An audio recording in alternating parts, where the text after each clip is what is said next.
ശ്രീ എൽദോസ് കുന്നപ്പള്ളി, നിങ്ങൾക്ക് 7 മിനിറ്റ് സംസാരിക്കും. ബഹുമാനപ്പെട്ട സ്പീക്കർ, ഞാൻ ഈ ധനാഭ്യർത്ഥനകളെ എതിർക്കുകയാണ്. ശ്രീ വി അബ്ദുറഹ്മാൻ സംസാരിച്ചപ്പോൾ പറഞ്ഞു, തമ്പാനൂർ KSRTC ബസ് സ്റ്റേഷൻ ഇപ്പോൾ ചെന്നു നോക്കിയാൽ ഭാർഗവി നിലയവും അവിടെ 2ാം നിലയിൽ മുഴുവൻ എലികളുമാണ് എന്നാണ് പറഞ്ഞത്. ഈ എലികളെല്ലാം 1 വർഷം കൊണ്ടുണ്ടായതാണ്. സ്വർഗാലയമായിരുന്ന തമ്പാനൂർ KSRTC ബസ് സ്റ്റേഷൻ ഇന്ന് ഭാർഗവി നിലയമാക്കി മാറ്റി എന്നുള്ളതാണ് ഇടതുപക്ഷത്തിൻ്റെ ഏറ്റവും വലിയ നേട്ടം. അതുതന്നെയാണ് UDF-ഉം LDF-ഉം തമ്മിലുള്ള നേട്ടത്തിൻ്റെ വ്യത്യാസം എന്നുള്ളത് സൂചിപ്പിക്കട്ടെ. സർ, CPM-ന്റെ നവകേരള മാർച്ച് 2016 ഫെബ്രുവരി 15 തിരുവനന്തപുരം ശംഖുമുഖം ബീച്ചിൽ അവസാനിക്കുമ്പോൾ ജാഥ ക്യാപ്റ്റൻ CPM പോളിറ്റ് ബ്യൂറോ അംഗം സഖാവ് പിണറായി വിജയൻ യാത്രാ വിജയത്തിന്റെ ലഹരിയിൽ ഒരു പ്രാവിനെ പറത്തി. ആ പ്രാവ് ഒരടി പോലും കുതിക്കാനാകാതെ നിലം പൊത്തി. വരാൻ പോകുന്ന ദുരന്തത്തിന്റെ ദുസ്സൂചനയാണ് എന്ന് എല്ലാവരും അതിനെ പ്രവചിച്ചു. അതെ, LDF അധികാരത്തിൽ വന്നു. ബഹുമാനപ്പെട്ട മുഖ്യമന്ത്രി, അങ്ങ് പറത്തിയ ആ പ്രാവാണ് ഈ ഗവൺമെന്റ്. ദുസ്സൂചന പോലെ ഈ ഗവൺമെന്റ് മെയ് 25 1 വർഷം തികയുമ്പോൾ ഒരടി പോലും പറക്കുവാനും കുതിക്കുവാനും ആകാതെ തറയിൽ കൂപ്പുകുത്തിക്കിടക്കുന്ന കാഴ്ചയാണ് കാണാൻ കഴിയുന്നത്. സർ, എന്തുകൊണ്ടാണ് ആ പ്രാവ് പറക്കാത്തത് എന്നറിയാമോ?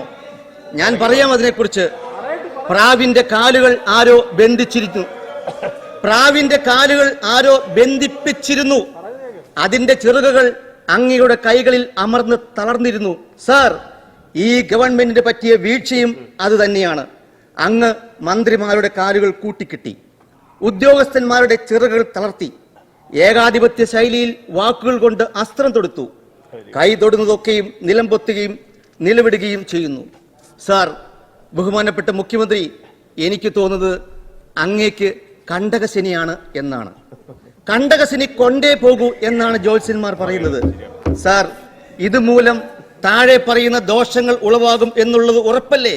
1, വീഴ്ച, മനോവേദന, തൊഴിൽ വിട്ടുനിൽക്കുക, ധനനഷ്ടം, തോൽവി, ഭരണപരാജയം, മാനഹാനി, സ്ത്രീകൾക്കും കുട്ടികൾക്കും നാട്ടിൽ ജീവിക്കാൻ പറ്റാത്ത അവസ്ഥ, കൊടിയ ജലദൗർബല്യം, ക്രിമിനൽ കേസുകൾ പെരുകൾ, മന്ത്രിമാർ അലസന്മാരാകുക, മണി കെണിയാകുക, ബെഹ്റ രാജിവെക്കാതിരിക്കുക, DGP ഇല്ലാതിരിക്കുക, സുപ്രീം കോടതിയിൽ കേസ് തോൽക്കുക, ജനം സർക്കാരിന് എതിരാകുക, മുഖ്യമന്ത്രി തോന്നിയത് പറയുക, എടാപ്പോടോ ചിരിക്കാൻ കഴിയാതെ വരുന്ന അവസ്ഥ. പുതിയ ശാസ്ത്രമാണ് സാർ, കേട്ടോളൂ.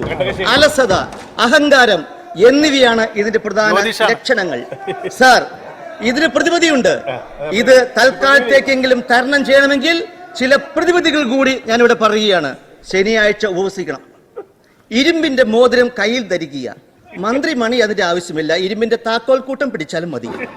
പ്രതിപക്ഷത്തെ കേൾക്കുക, ചോദ്യങ്ങൾക്ക് വഴങ്ങുക, ഭരണകാര്യങ്ങളിൽ ശ്രദ്ധിക്കുക, കോടതി വിധി മാനിക്കുക, നല്ലത് ചിന്തിക്കുക, KSU, യൂത്ത് കോൺഗ്രസ്, UDF സമരങ്ങളെ അടിച്ചമർത്താതിരിക്കുക, ഉദ്യോഗസ്ഥന്മാരെ മുഖവിലക്കെടുക്കുക. സാർ, നാട്ടുഭാഷയുടെ ആധുനിക പിതാവായ MM മണിയെ മുഖ്യമന്ത്രി ചുമക്കുന്നത് ഈ കണ്ടകശനി കൊണ്ടാണ്.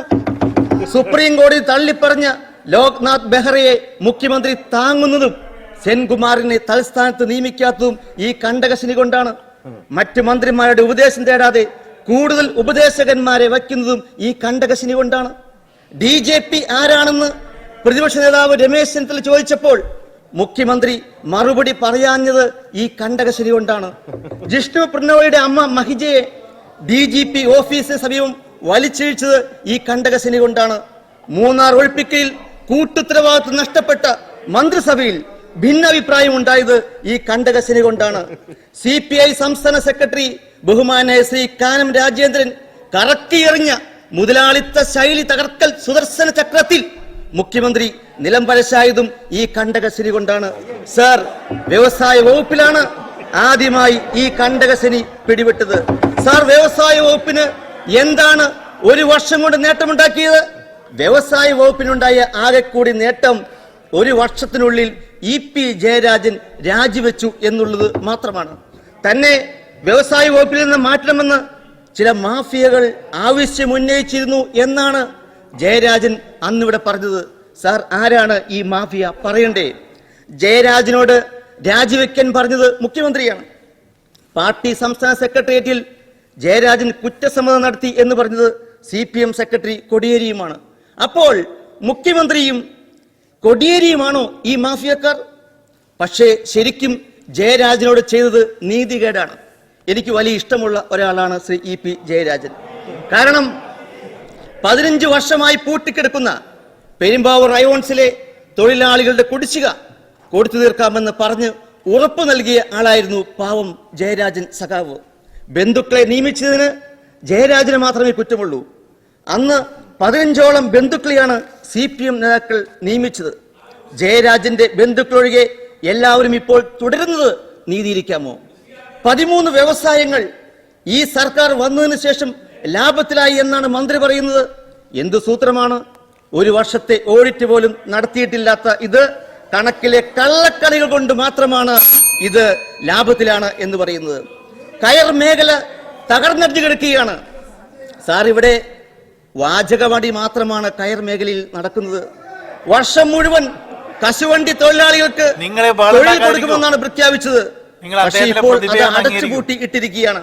ബഹുമാനപ്പെട്ട മന്ത്രി മേഴ്സിക്കുട്ടി അമ്മയ്ക്കെതിരെ 10.34 കോടി രൂപയുടെ അഴിമതി കേസാണ് ഉണ്ടായത്. സഭയിൽ ബഹുമാനപ്പെട്ട ശ്രീ VD സതീശനാണ് ആരോപണം ഉന്നയിച്ചത്. വിജിലൻസിനെ കൊണ്ട് അന്വേഷിപ്പിച്ച് മേഴ്സിക്കുട്ടി അമ്മയെ രക്ഷിക്കുകയാണ് ഈ ഗവൺമെന്റ് ചെയ്തത്.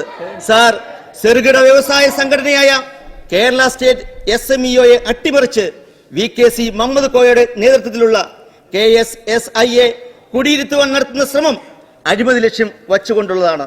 അതിനെക്കുറിച്ച് മുൻപുള്ളവർ സംസാരിച്ചു എന്നുള്ളതുകൊണ്ട് ആ വിഷയത്തിലേക്ക് ഞാൻ കടന്നു പോകുന്നില്ല. സാർ, മന്ത്രി മണിയെക്കുറിച്ചും കുറിച്ചും ഒന്നും പറയുന്നില്ല. കാടും മേടും വൃക്ഷങ്ങളും മൃഗങ്ങളും ഒന്നും വേണ്ട എന്നും കാട്ടിൽ മറ്റേ പണിയാണെന്നും പറയുന്ന ഈ ഗ്രാമവാസി ആതിരപ്പള്ളി പദ്ധതി നടപ്പിലാക്കുമെന്ന് പറയുമ്പോൾ മന്ത്രിസഭയിലെ CPI മന്ത്രിമാർ അതിനെതിരല്ലേ? കൂട്ടുത്തരവാദിത്തമില്ലാതെയും വായിൽ തോന്നി വിളിച്ചു പറയുകയും ചെയ്യുന്ന ഈ മണിക്ക് മൂക്കുകയറുടെ സമയം അതിക്രമിച്ചു. CPM സംസ്ഥാന സെക്രട്ടേറിയറ്റ് താക്കീത് നൽകിയെങ്കിലും അതിനുശേഷമുള്ള മണിയുടെ പ്രസ്താവനകളും സംസ്കാരമില്ലാത്തതും പദവിക്ക് യോജിച്ചതുമല്ലേ എന്ന് തെളിയിക്കുകയാണ്. സാർ, ഞാൻ ചുരുക്കുകയാണ്. ഏതാണ്ട് മന്ത്രി മണി ആശാനോട് വ്യക്തിപരമായ എതിർപ്പ് ഞങ്ങൾക്ക് ആർക്കുമില്ല. അങ്ങയുടെ സംസ്കാര ശൂന്യമായ വാക്കുകളോടാണ് എതിർപ്പ്. സാർ, അതുകൊണ്ട് മാത്രമാണ് അങ്ങ് വൈദ്യുതി മന്ത്രിയായി ഇരിക്കുമ്പോഴും വൈദ്യുതിയുടെ ഉപഭോക്താക്കളായി ഞങ്ങൾ തുടരുന്നത്. നിയമസഭയുടെ 60ാം വാർഷികത്തോടനുബന്ധമായി പഴയ നിയമസഭാ ഹാളിൽ ഒരിഞ്ഞ ചൂടും ആവിയിലും ഒരു ശീതീകരണ യന്ത്രം പോലും ഇല്ലാതെ സഭ ഒന്നടക്കം ഇരുന്നത് അങ്ങയോടുള്ള പ്രതിഷേധമായിട്ട് കൂടിയാണ് എന്നുള്ളത് അങ്ങ് മനസ്സിലാക്കണം. ഞാൻ ചുരുക്കിയാണ്. ഒരു ഉപദേശം കൂടി വൈദ്യുതി മന്ത്രിക്ക്. വൈദ്യുതി മൂലമുണ്ടാകുന്ന തീയിൽ വെള്ളമൊഴിച്ച് അണയ്ക്കാൻ ശ്രമിക്കരുത്. അത് വൻ അപകടത്തിനും അവനവന്റെ തന്നെ നാശത്തിനും ഇടയാകും. അങ്ങയുടെ നാവിനും കൂടി ഇത് വേണ്ടി ഞാൻ പറയുകയാണ്. ഒരു വാക്കുകൂടി എനിക്ക് അവസാനത്തെ സ്പീച്ചല്ലേ. സാറ് വളരെ കനിവുള്ള ആളാണ് എന്ന് എനിക്കറിയാം. സാർ, രാമായണം എഴുതിയത് വാൽമീകിയാണ്. ഈ വാൽമീകി സന്യാസിയാകുന്നതിന് മുൻപ് ഒരു വേടനായിരുന്നു. ദിവസവും മാനിനെയും മൃഗങ്ങളെയും പിടിച്ചുകൊണ്ടുവരും.